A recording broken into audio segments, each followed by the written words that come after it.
Hello everyone, welcome back to my YouTube channel. आज हम discuss करने वाले हैं गेट 2011 के पेपर को और आज की जो हमारी सेक्शन होगी that will be ordinary and partial differential equations.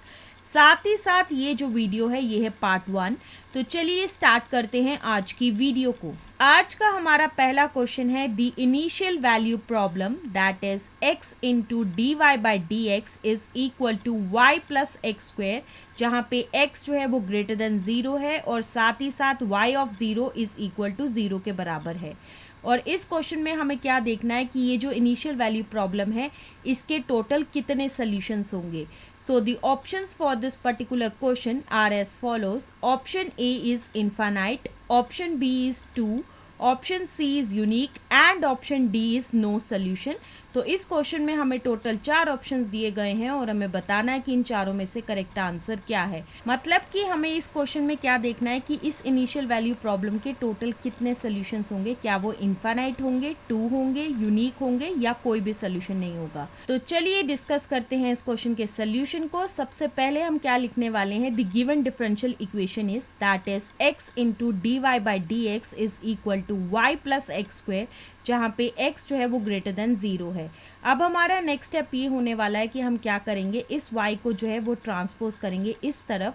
So which further implies that x into D Y by D X minus Y is equal to X square, which further implies that D Y by D X minus Y divided by X is equal to X. और हम मान के चलेंगे कि ये जो है equation number 1 है।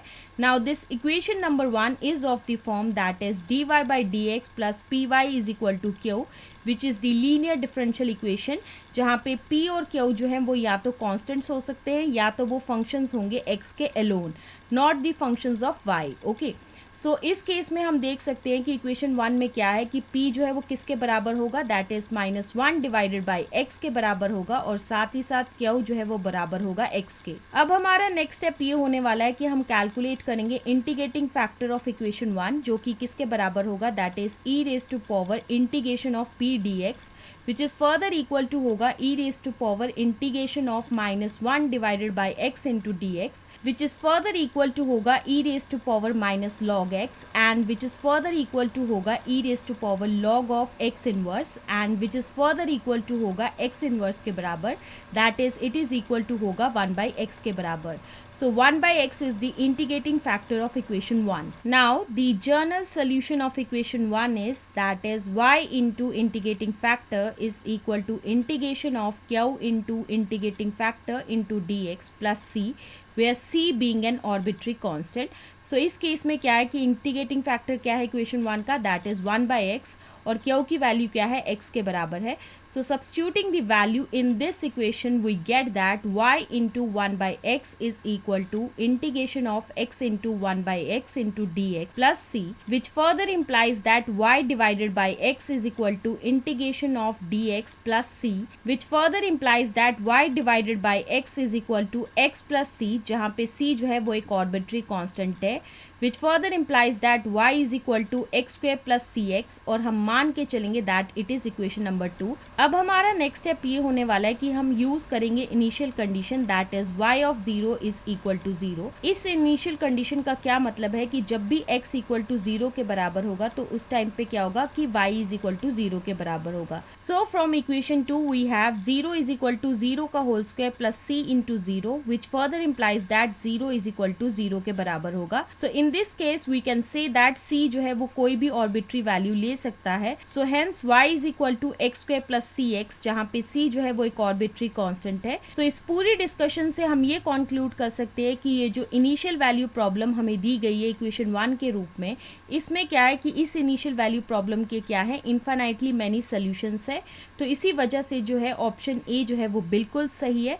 So that's why option A will be the answer of this question. अब हम आते हैं आज के दूसरे क्वेश्चन की तरफ। आज का हमारा दूसरा क्वेश्चन क्या है कि y जो है वो सोल्यूशन है इस इनिशियल वैल्यू प्रॉब्लम का, that is d2y by D x square plus y is equal to 6 into cos of 2x, जहाँ पे y ऑफ 0 जो है वो 3 के बराबर होगा और साथ ही साथ y डैश ऑफ 0 जो है वो 1 के बराबर होगा। और साथ ही साथ हम मान के चलेंगे कि जो लैपलेस ट्रांसफॉर्म है y का वो किसके बराबर होगा, f ऑफ s के बराबर होगा। अब हमारा नेक्स्ट स्टेप क्या होने वाला है कि इस क्वेश्चन में हमें क्या निकालना है कि वैल्यू ऑफ f ऑफ 1 क्या होगी। So the options for this particular question are as follows. Option A is 17/5, option B is 13/5, option C is 11/5 and option D is 9/5। हमें इस क्वेश्चन में क्या है, टोटल 4 ऑप्शंस दिए गए हैं और हमें बताना है कि करेक्ट आंसर क्या है, मतलब कि करेक्ट वैल्यू क्या होगी f ऑफ 1 की।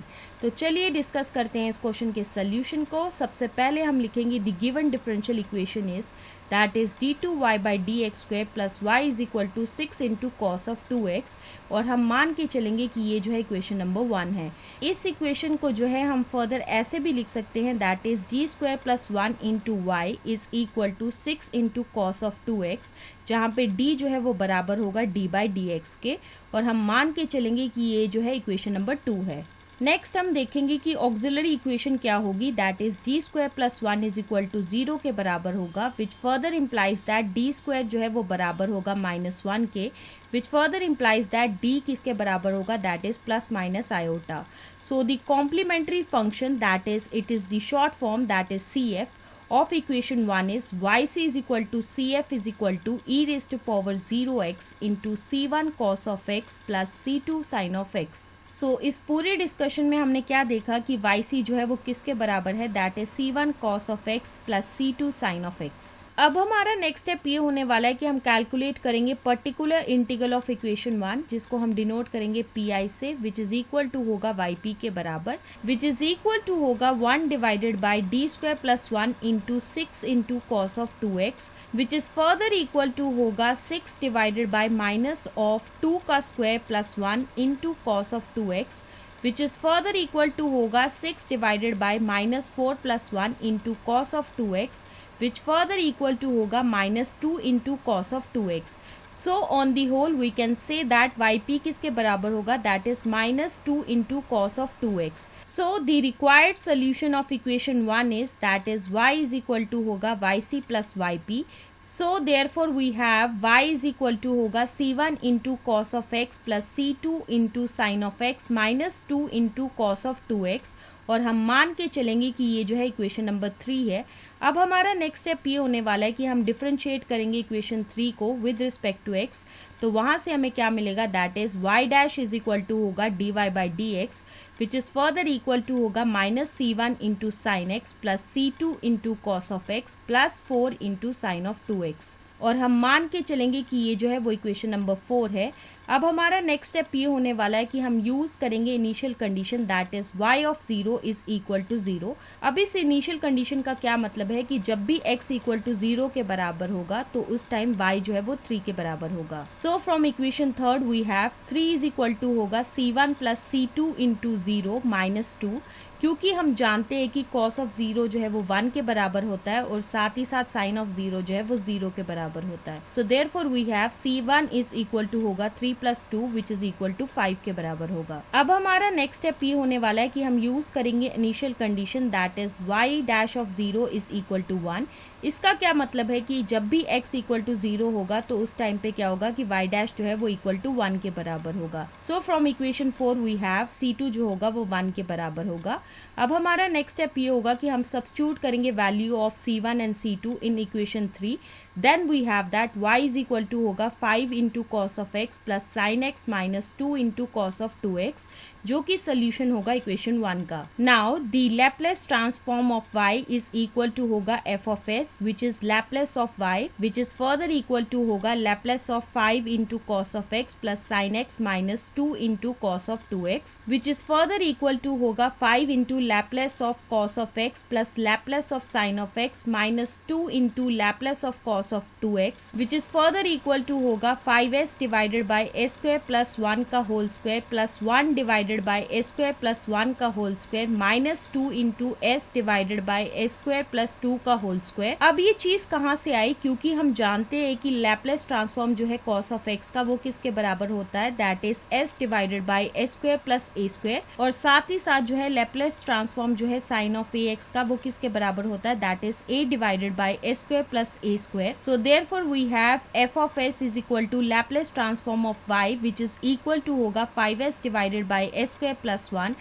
plus 1 divided by a square plus 1 minus 2s divided by a square plus 4। अब हमें इस क्वेश्चन में क्या निकालना है कि हमें f of 1 की वैल्यू निकालनी है, तो उसके लिए हम क्या करेंगे कि s की जगह जो है वो 1 पुट करेंगे। So f of 1 is equal to किसके बराबर होगा, that is 5 divided by 2 plus 1 divided by 2 minus 2 divided by 5 which is further equal to होगा 6 divided by 2 minus 2 divided by 5 which is further equal to होगा 30 minus 4 divided by 10 and which is further equal to होगा 13/5। सो इस पूरी discussion से हमें क्या पता चला कि f of 1 की जो वैल्यू है वो 13/5 के बराबर है।